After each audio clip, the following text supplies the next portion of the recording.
Bismillah ar-Rahman ar-Rahim. Your Excellency Philemon Yang, President of the 79th session of the United Nations General Assembly, Excellencies, Heads of State and Government, distinguished guests, distinguished representatives, ladies and gentlemen, Assalamu alaikum wa rahmatullahi wa barakatuh.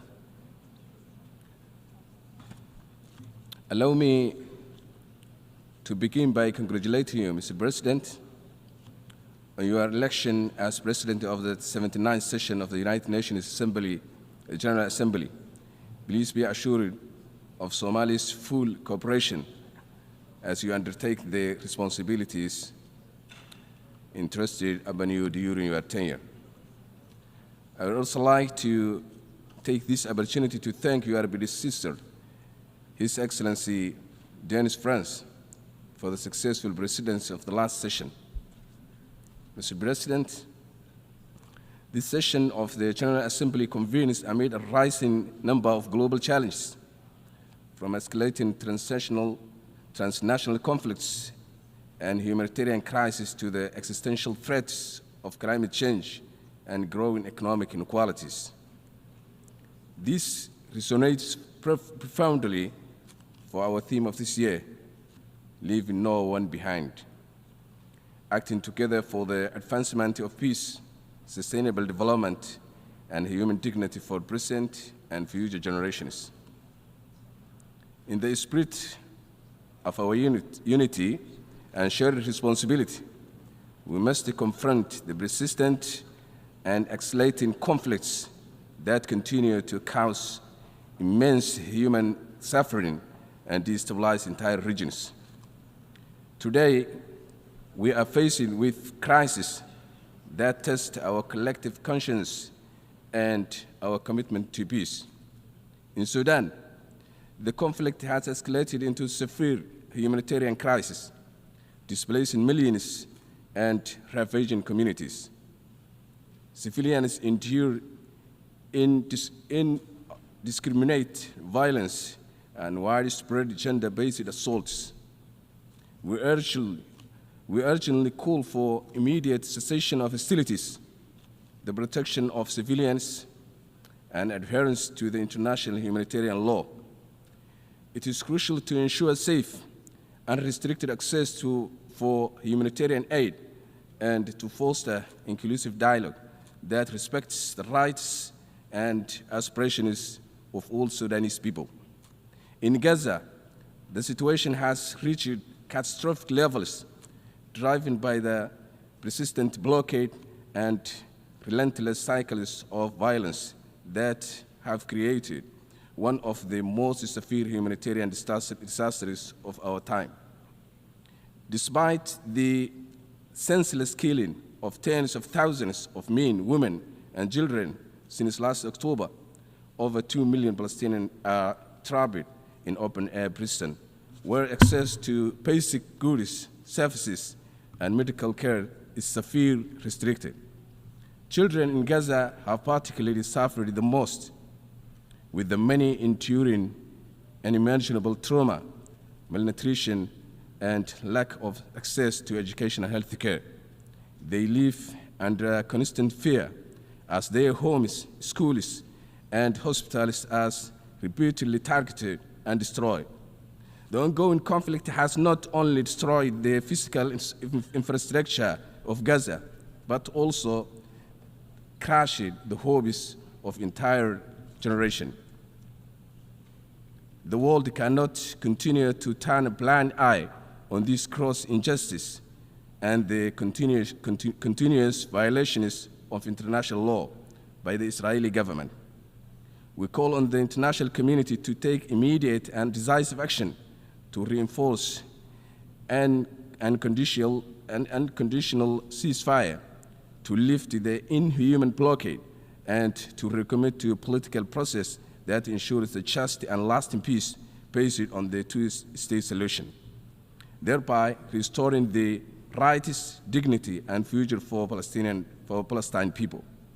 In Ukraine, the war now in its third year has inflicted a devastating toll on civilians. destroying homes and critical infrastructure, and leaving millions without essential services. The legacy of trauma and displacement will affect generations. We urgently call for an immediate cessation of hostilities, a ceasefire, and adherence to international humanitarian and human rights law, including avoiding attacks on civilians, critical infrastructure, and nuclear facilities. It is essential to open channels for dialogue and achieve the lasting political settlement.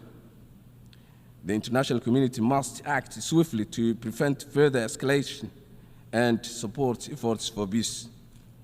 Mr. President, while international crises demand our attention, we must not overlook regional threats that directly challenge national sovereignty and stability.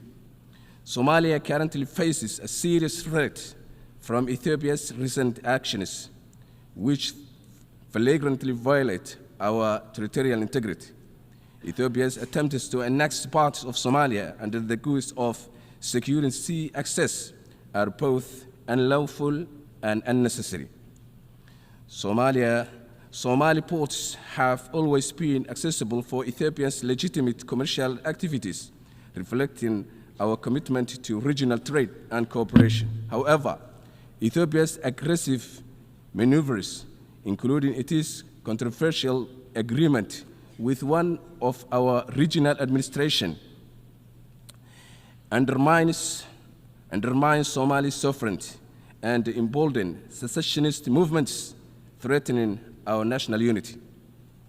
These actions not only sow division at the time when Somalia is striving for peace and cohesion, but also serve as propaganda for terrorist groups like Al-Shabaab, who exploit Ethiopia's provocations to recruit and radicalize vulnerable individuals. Such destabilized behavior poses a significant risk to the security and stability of the entire Horn of Africa. Somalia asserts its sovereign rights to defend its territorial integrity and calls on Ethiopia to cease its provocations and adhere to the international law. We urge the international community to stand with Somalia in condemning these violations and upholding the principles of international sovereignty and territorial integrity, which are the cornerstones of international peace and security. Regional stability depends on mutual respect for these principles, and Ethiopia must be held accountable for actions that threaten to destabilize the Horn of Africa. Mr. President, while the conflict may capture the headlines, we must not lose sight of other pressing global challenges that demand our immediate attention and collective action. Somalia's experience underscores the importance of sustainable funding for peacekeeping. For over 15 years, we have hosted key African Union missions like AMISOM and ATMIS, which have been critical in countering Al-Shabaab and supporting state building. As a new mission, AUSM takes over with a focus of counterterrorism and capacity building. Its success depends on reliable funding. Peacekeeping is about creating lasting stability, not just maintaining peace, and we urge the international community to support innovative funding solutions to ensure these missions fulfill their vital roles. Mr. President, climate change is a global crisis that touches every life and every community, but nowhere is its impact more deeply felt than in vulnerable nations like Somalia.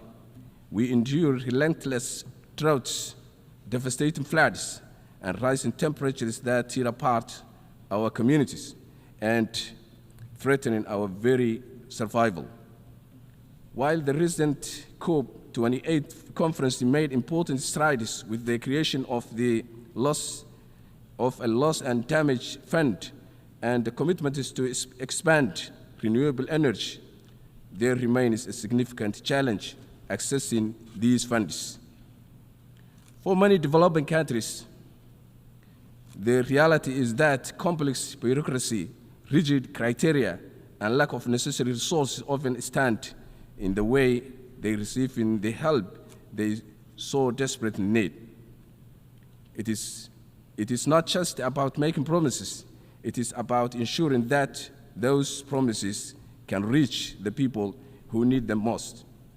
We call on the global community to simplify access to these crucial funds so that countries like Somalia can build resilience, protect our people, and secure the future where everyone has the chance to thrive. Mr. President, reforming the United Nations Security Council is essential to ensure it reflects today's geopolitical realities. The current structure no longer adequately represents the voices and concerns of world nations, particularly those in Africa, Asia, and Latin America. We support the Isilwini consensus, which calls for a more representative and inclusive council. This reform is necessary to enhance the UN's credibility and effectiveness in addressing the full spectrum of global challenges, from peace and security to development and human rights. Reforming international financial institutions is also crucial to building a fairer global economy that promotes inclusive growth and sustainable development. The existing international financial system is heavily skewed in favor of a view, perpetuating inequalities and restricting the ability of developing nations to thrive. We call for reforms that make these institutions more accountable, transparent, and responsive to the needs of the world's poorest and the most vulnerable. Mr. President, achieving the Sustainable Development Goals is not an ambitious, it is a necessary. With only it is a necessity. With only 6 years left, the world is far behind on our collective promise to end poverty, protect our planet, and ensure peace and prosperity for all by 2030. We must urgently renew our commitment by increasing funding, creating innovative partnerships, and focusing on reaching the most vulnerable. As Somalia takes its seat on the UN Security Council, we stand ready to work with all nations to address these challenges, strengthen cooperation, and promote multilateralism, and build a world where no one is left behind. Mr. President, Excellencies, ladies and gentlemen, Somalia has come a long way on its journey toward stability and development. This past year has been particularly significant, marked by critical milestones that signal Somalia's rising trajectory. We have successfully completed the debt relief process, allowing us to reclaim our economic sovereignty and integrate into a global financial system. Additionally, Somalia's accession to the East African community marks a new era of regional integration, trade, and cooperation.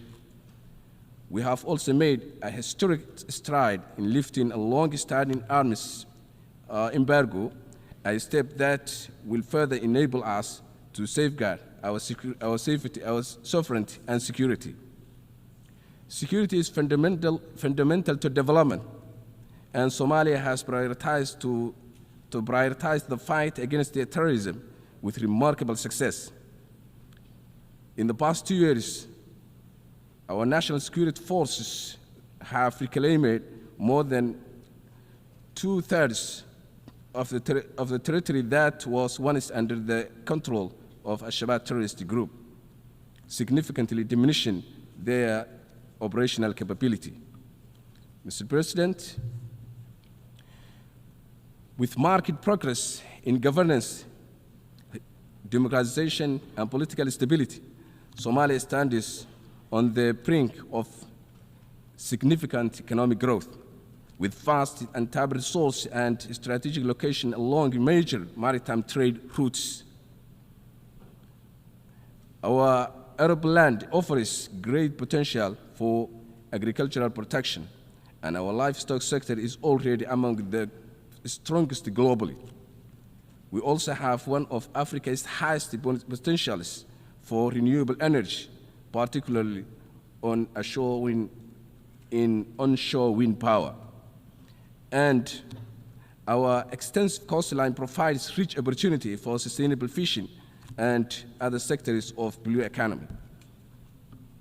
To capitalize on these assets, we are drafting a national transformation plan that outlines our vision for leveraging our resources to achieve stability, self-reliance, and prosperity. And we welcome international investment and cooperation to help us realize this potential, integrate into the global economy, and contribute to regional peace and stability through strong partnerships. Mr. President, as we look ahead, Somalia is determined to be defined not by the hardships of its past, but by the possibilities of its future. Let us act now to build a future where every nation, every community, and every person can thrive in dignity and peace. I thank you for your attention.